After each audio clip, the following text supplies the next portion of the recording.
Hi everybody, welcome to Model Trains. So firstly, I must apologise for not being around these past 2 or 3 weeks.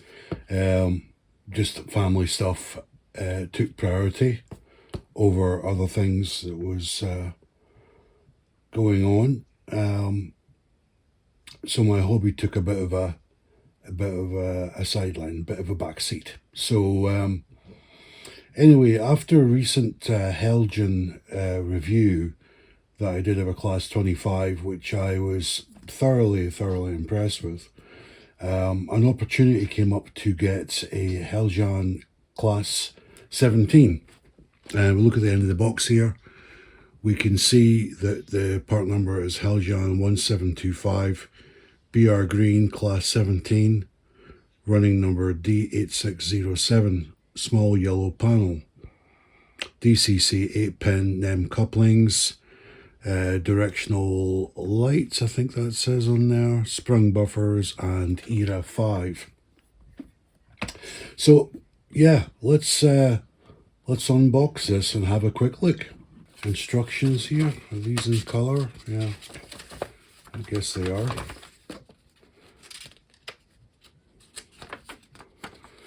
Okay,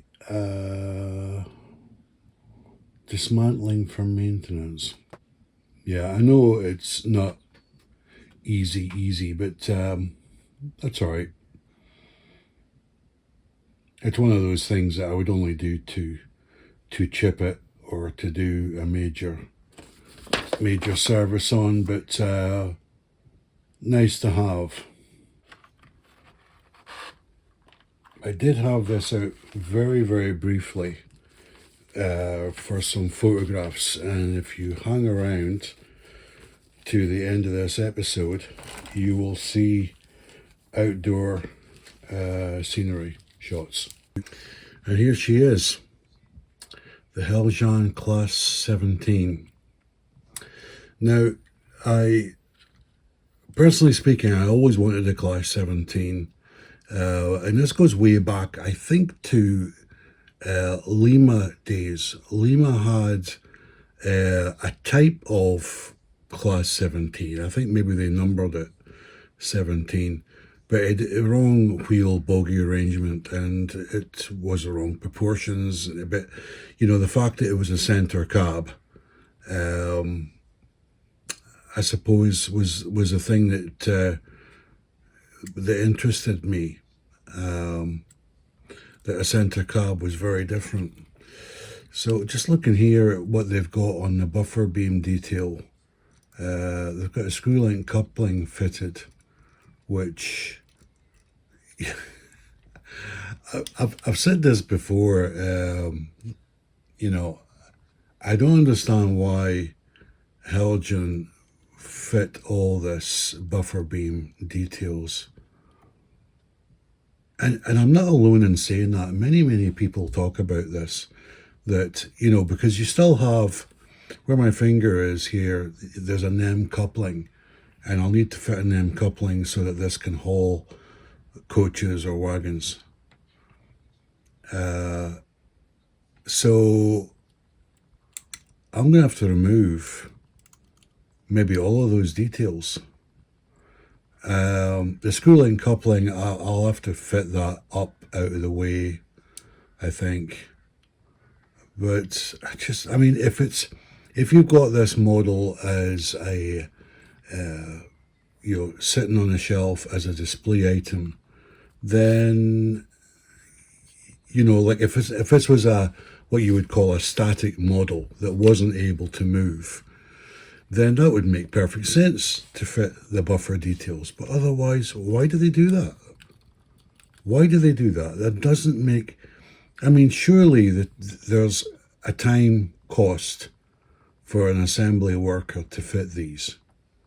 It'd be far easier to cut them, or even just leave them on the plastic screw, painted or unpainted, or cut them off with a screw, put them in a bag. I don't get that. I know this is only the second Heljan model I've looked at or reviewed, but this just seems I don't understand that at all. I'm sorry, I just don't. So yeah, what's the initial thoughts of seeing this? I thought it'd be a little bit heavier than what she is. Heljan have been producing this model since I'll post it on the episode if I'm wrong. I think around 2000. Oh, is it 2010 or because my brain's telling me 2003, but that can't be right. That can't be right. I think Heljan's been producing these for a number of years, and I was looking back, trying to assess which versions had any issues, what to look out for, and it was really only in the very early edition of this, like the first release, that had some motor issues. And she's never really had glowing reports, or some people have talked about the motor having a particular noise. Generally, what I do read is that they, once running in, they're fine, generally speaking. But I'll tell you my initial thoughts on this. I always wanted to get a Class 17, and really the only one that I know of that's ready to run was made by Heljan. Now, if you've watched my previous episode and my remarks there, I was never that amazed by some of their, let's say, quality control. So I was kind of at the stage, well, I'll just wait and see what comes along with the Class 17, but nobody else has ever made one. And then after I had reviewed my first Class 17, my first Heljan model, Class 25, I was absolutely amazed. And I was like, well, I think I can now go and get a Class 17 by Heljan. I've done a fair bit of digging, and I think hopefully this is going to be a good runner. I do like the level of detail, though. I think it is, in terms of the grills, the handles that have been picked out, the British Rail decal is absolutely perfect.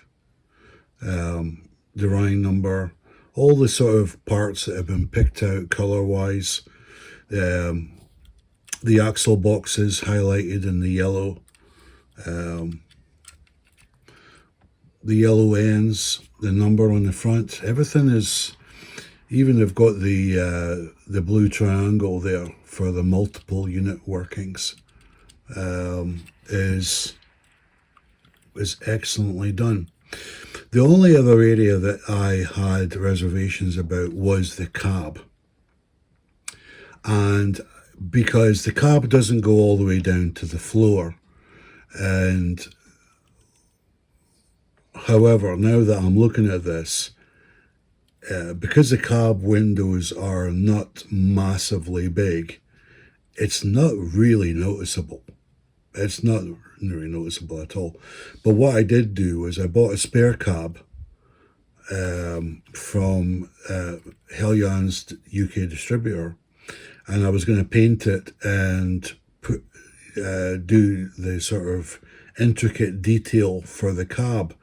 But to be quite honest, because of the size of the windows and all that, I think it might be a wasted effort, because you're not really going to be able to see it, I don't think. However, I'm pretty happy with this. The look of it, the proportions, the decoration, it's very, very good. I'm pretty happy with that. So I'll give you some detail shots, and then we'll get her over to the track and see how she runs.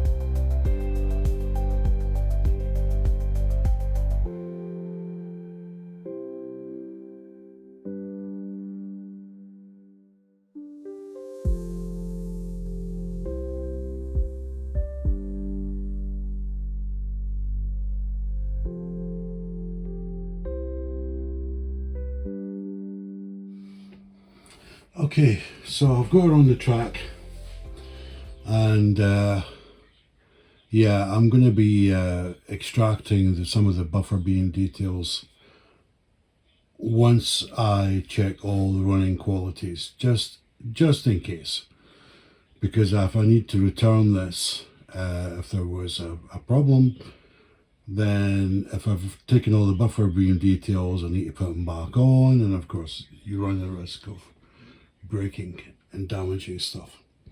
So let's get her in low power, and let's get her on our way. Okay, well, that's quite a low down speed, I'm noticing. Okay, because at half power, half speed,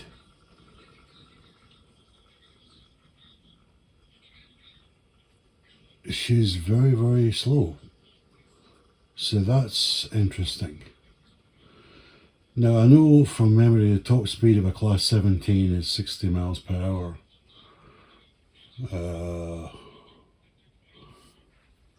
And it's a 3-pole motor it's on this.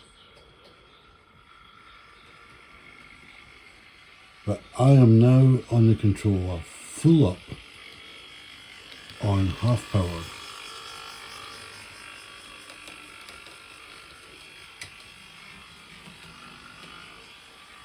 And I'm surprised it just doesn't run like some of the other locomotives that I own. It's unusual.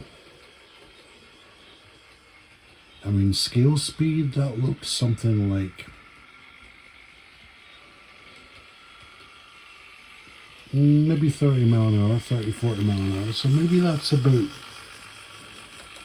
right. And just, you know, if I did this with, say, a Hornby locomotive on half power, full up, it would be going at quite a speed. So this is either, I don't know if this is Method in the Madness or an inferior motor, I'm not sure. Let's bring her around. Let's send her in the opposite direction this time. I mean, the motor sounds okay. It doesn't sound like there's anything untoward.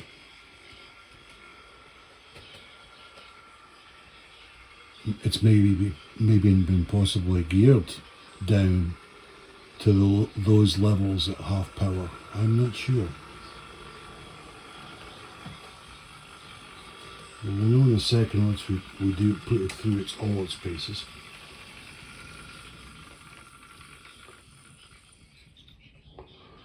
All right, let's. I'm preempting this, but I think the crawl is going to be quite good because this seems to be quite a slow locomotive. Let me try the crawl. So we're still on half power. I'll just slowly turn the controller up, and she is in a crawl right now.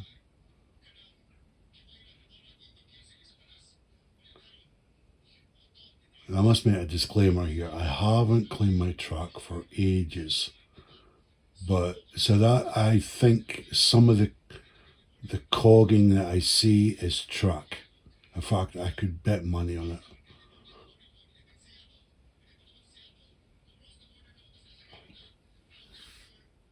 But that crawl is really, really good. In fact, I'll tell you what I'll do. Let me clean at least a couple of sections of track so that I'm 100% on what I'm seeing here. So I want to make this as sort of scientific as possible. And you'll see when I clean the track here how much dirt comes off, because it's as I say, I have not been involved in my hobby recently, so you can see there's it's not good, because I don't want to give a negative score on any model that I'm going to review if the conditions of my track are so poor that it gives false results. Oh, look at that. That's not good. That's not good. So you can see I wasn't telling a lie there that my track is really badly needing cleaned. The whole thing. I'm ashamed. It's terrible. Okay, so from beyond out of shot, further up here, in front of the point, we have cleaned up to about here. So let me just bring her back a wee bit. Right, okay, let's start the crawl this time. So gently bring the power up. Headlight is on, flickering a little bit. And can we go slower than that? Yeah, there's a marked difference in the crawl now. The crawl's actually faster now that I've cleaned that section of track. That's interesting. That's interesting. But that's a pass. Let's try it in reverse. And the whole reason that we test locomotives in a crawl, for those that are new to the hobby or thinking of maybe getting into the hobby, is for slow coupling to wagons and coaches and things, or realistic coupling. All right, well that's a pass. Let's continue. So she's still on half power, and again, I find that very intriguing. I've got that maxed up on the controller at half power, and she's going like 35 miles an hour.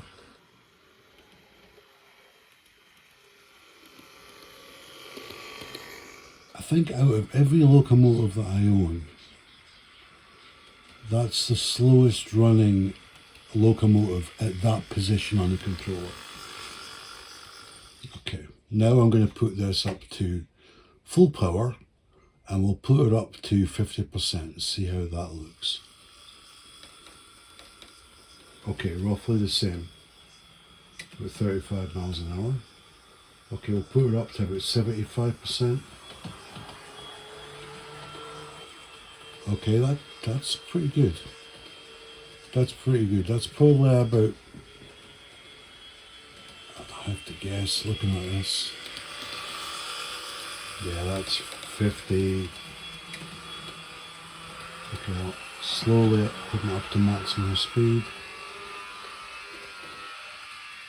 Yeah, it just looks a little bit over 60 if you ask me, right? Very difficult to tell. But she's running very, very well. I would say, let's have a look at it coming around this thing.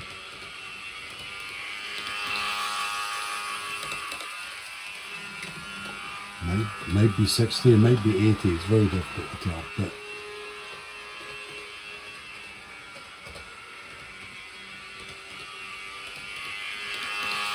yeah, it looks like a little tad fast actually.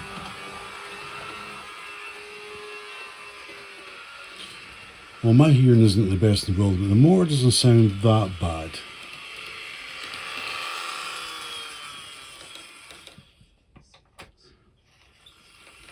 Of course, this locomotive is twin flywheels, even though it's a 3-pole motor. So she glides to a stop. Kill the power, and she glides to a stop. Very nice.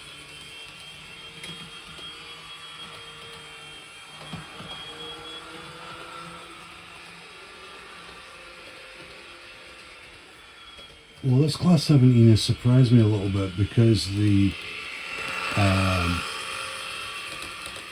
power range that she displays on different parts of your power controller. It's very unlike a lot of other, let's just use the phrase, motors that are in other models.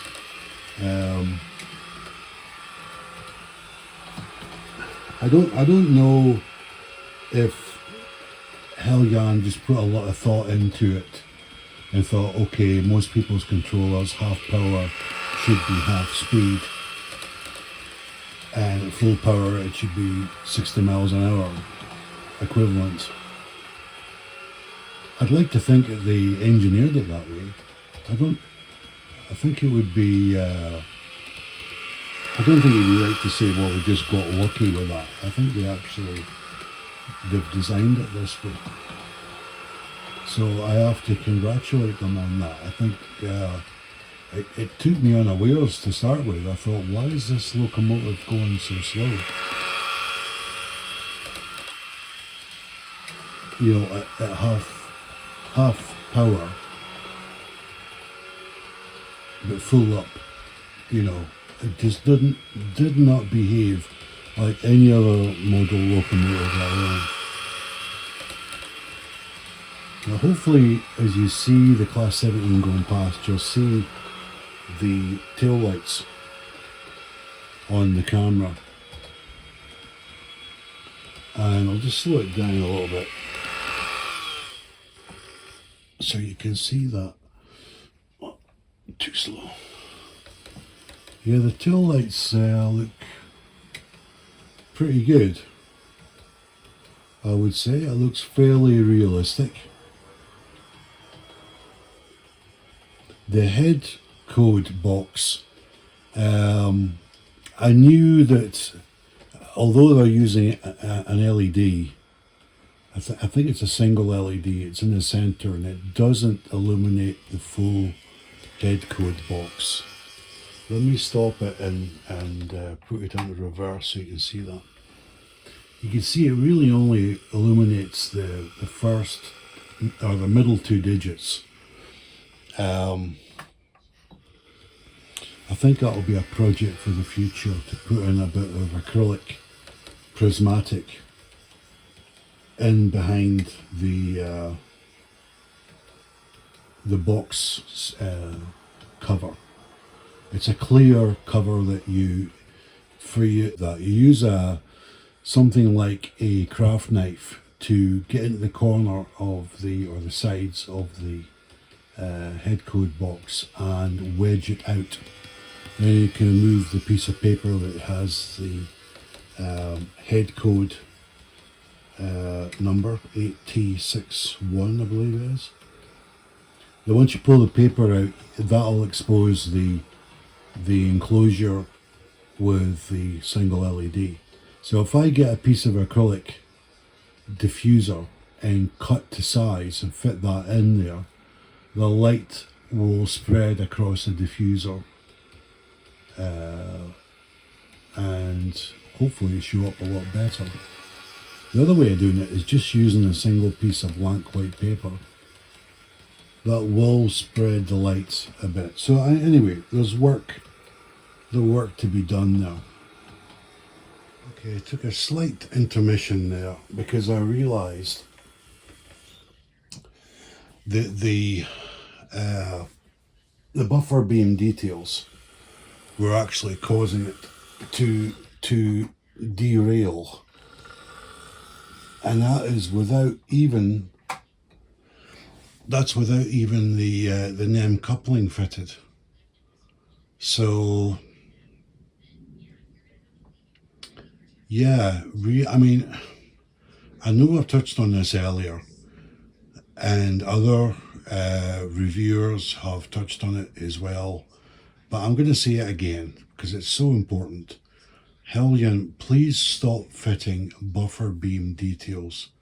It's ridiculous. I know it makes a locomotive look realistic, but you can't run it. So that doesn't make any sense. I would say 95% of people that buy this model run them. there are only maybe 5% put them on a display, like a display cabinet or something. It would be it would be definitely single figure, if anybody. I mean, why would you buy an electric model locomotive for just display?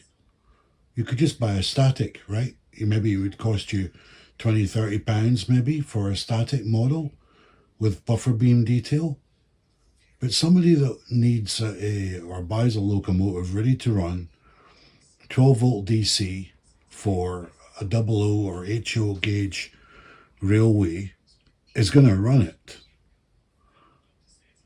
I spent 5 minutes, 10 minutes pulling all the details off of this, buffer beam details. And some of them don't come out cleanly, let's be quite honest. So they can't be reused.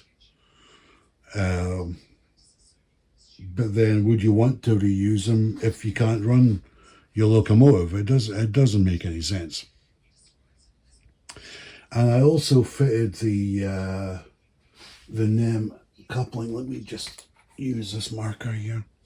I fitted one NEM coupling to the rear, and it's got the same issue that the Class 25 was plagued with, where it's drooping down too much. Dangerously close to the track. Really dangerously close. And even when you push this in, there isn't a positive click. So this needs re-engineered. This is not clever. The amount of play that I've got there is like 5 millimeters.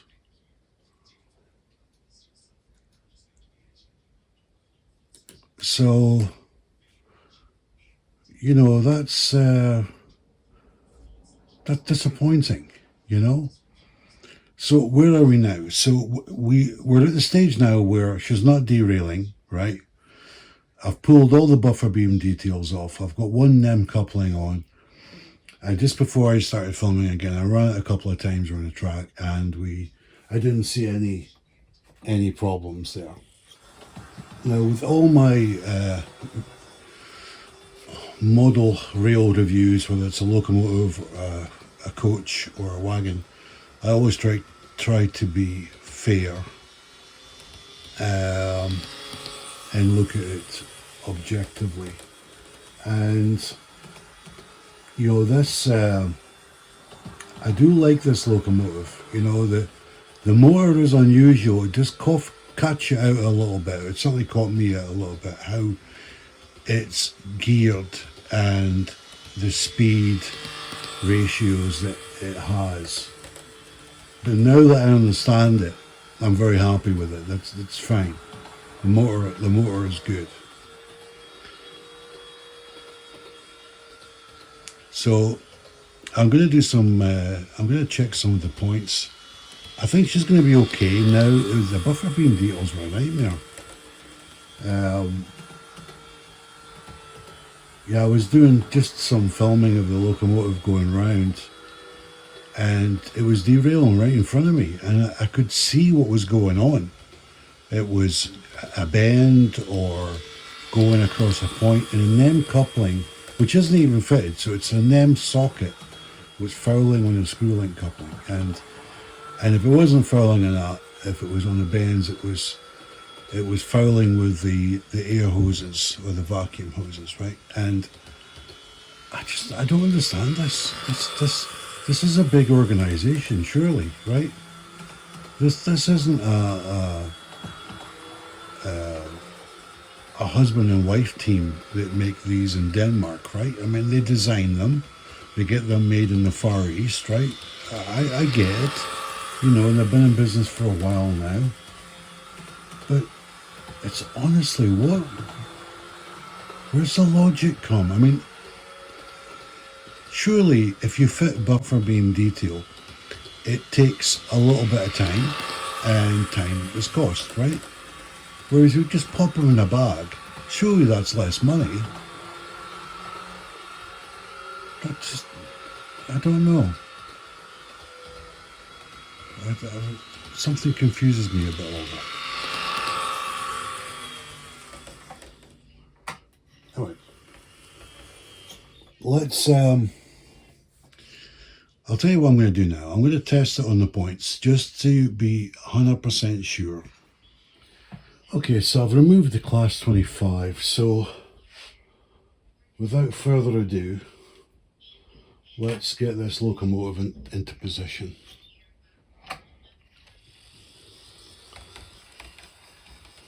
Okay, so I've moved her past the point, open up that point, open up that point, and we're just going to focus on, I'm just going to put the marker where the first point is, so it's obvious for you to see. So we're going to run it through this point, and then so it's going to go left, and then it'll rapidly change direction and go right on the second point. We'll just try it at medium speed, fast speed, crawl speed. And what I'm looking for here is derailing. That's really what I'm looking for, or stalling out. I think she's, by what I've seen so far, I think she's less likely to do that. But this will make me very happy if she can do this, especially now that I've pulled all that stupid buffer beam detail off. So let's see how we're going. So medium speed, left, right, fine. Reverse, left, right, fine. That's probably a realistic speed in real life, what I would have taken it at. Let's bring her back a wee bit further up the track, and we will increase the speed this time.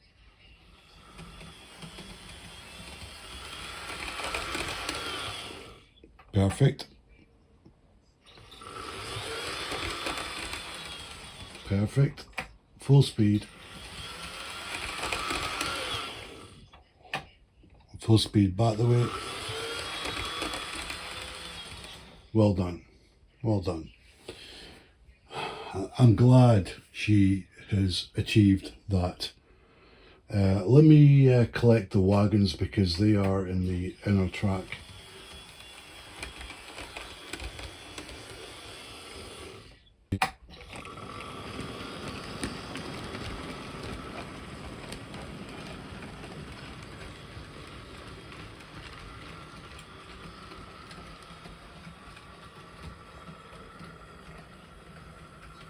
Okay. Just have an uneasy feeling that these couplings are very much a mismatch. The first wagon in that train is a Wren parcel van, and the coupling is completely different to what the Heljan NEM coupling looks like.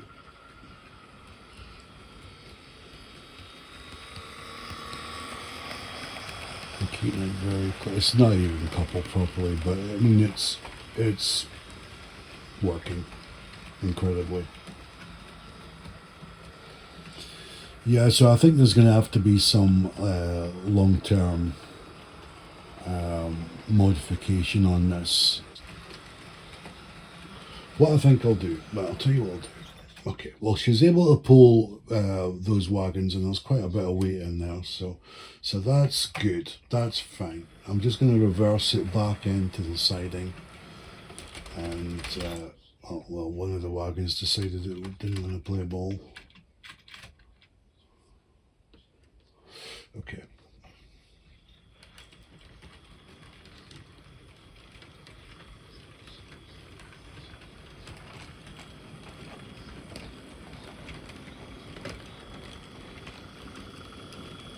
Okay.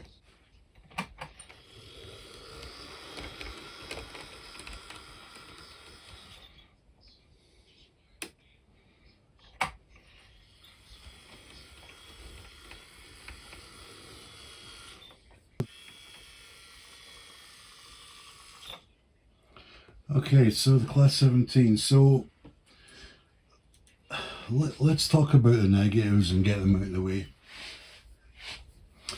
Uh, the negatives are the couplings are badly engineered. I've got to get that out there. And the next one is the buffer beam details. Why they fitted that makes absolutely no sense whatsoever. So on those 2 points, it's going to lose a score, really. And the third one is the head code light. The fact that it only illuminates the first 2 digits in the middle, to me, that's laziness. That's really laziness.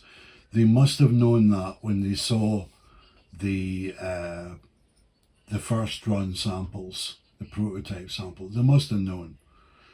And for the cost of a white piece of acrylic in there to diffuse the light across the 4 digits, I just think that's laziness. I can't understand why they would have dismissed that. You know, I've actually seen what the Claytons looked like internally once the digits were removed or changed or whatever, and it was and on the original locomotive it was 4 lamps that were in there. So I just don't think that's good enough, you know. So those are the 3 points. Like the cab being not modelled at the correct height, like it's got a heightened floor, and it doesn't have cab lighting. That doesn't bother me. I can live with that. I really don't, because the cab is so compact, the windows and everything, that you can't really see in there anyway. So that really doesn't bother me. But in order of annoyance, it's got to be the coupling, the buffer beam details, and the head code light. Well, I'm going to put the score up now for the locomotive.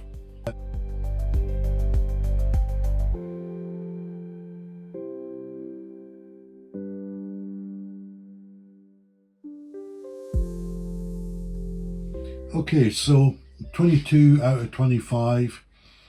It's disappointing, you know, for this model to achieve 25. It doesn't need to go a country mile. The coupling needs to be re-engineered. Don't fit buffer beam details. Well, that's not difficult. That's just stopping doing something that is counterintuitive towards the hobby. I mean, I don't understand that whatsoever. And the head code box, well, in my opinion, that's just laziness. You know, because I should be able to modify that and get that working myself, but you shouldn't have to do that when you spend X amount of money. So let's talk about the price. I haven't actually touched on this yet. This Class 17 was on special at £99 or 99.99 or something along those lines. And do I think it's worth £99? I think in the current market prices for models, I think that's fair enough, even with this 3 niggles that I've mentioned. One of them is easy to fix. You just remove all the buffer beam details. That's it fixed. The lighting, I need a bit of prismatic or use a white piece of paper. So, but that's doable. That's going to probably take an hour. The coupling, that's a bit more involved, I feel. I'm going to have to do some testing with alternative couplings and come up with a solution on that one. So I don't know how easy that is. If you have an idea on the coupling, please let me know. Do I like this model though? Absolutely. As I said right at the start of this episode, I've always wanted a Class 17, and now I have one. It's just, do you know what? Do you know one of the dilemmas I've got, and it's kind of a funny one. Before I did the review, I actually wanted to buy a second one. I wanted to get a blue version as well. That's how much I like the Class 17. And I know there is a history behind it, and I think I'll make a separate video on the history with some running, etc. But I'm still in a dilemma. I'd still like a blue one. What I think I'll do is I'll make the revisions on this model. I've got two to do. Obviously, I've got the head code modification and the coupling. I need to do some work there, and trial and error, and trying alternatives. And if I come up with something that I'm really happy with, then I think I'll get a blue one as well. I think that's what I'm going to do. But I sincerely, really sincerely hope that Heljan change what they're doing with their couplings. That is just ridiculous. I've seen it twice now. I had to modify it on the Class 25, and I thought maybe it was my mistake when I fitted the NEM coupling. But now that I've reviewed a second model, I know now definitively that there is a design flaw in the coupling. And I have to give a shout out to Sam Strengths. He spotted that quite some time ago. But like I say, I thought maybe I gave him the benefit of the doubt, let's just say, with the Class 25. But now I've seen it the second time. No, it's not acceptable. Heljan, get your act together. It's a coupling, for goodness sake. You know? I mean, Hornby Dublo and going back to Hornby Meccano and all that, going back a long, long time, couplings have existed. It's not rocket science. You know, just copy somebody else's design, simplify the thing, or even buy couplings in from somebody else. You know, if it doesn't work, why continue with it? You are actually shooting yourself in the foot. Please don't continue this practice. This is not a good idea. It's really not.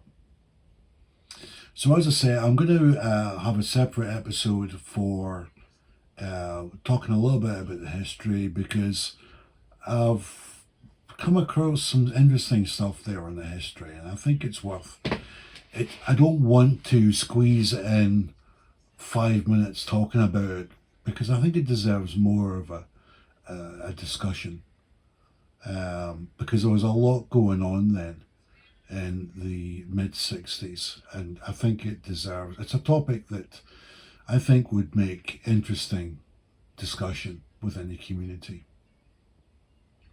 So I'm going to leave you with some shots of the locomotive running, and then I've got some real special outdoor photography pictures that I took of this model, and I hope you enjoy it. So thanks for watching, and I'll see you next time.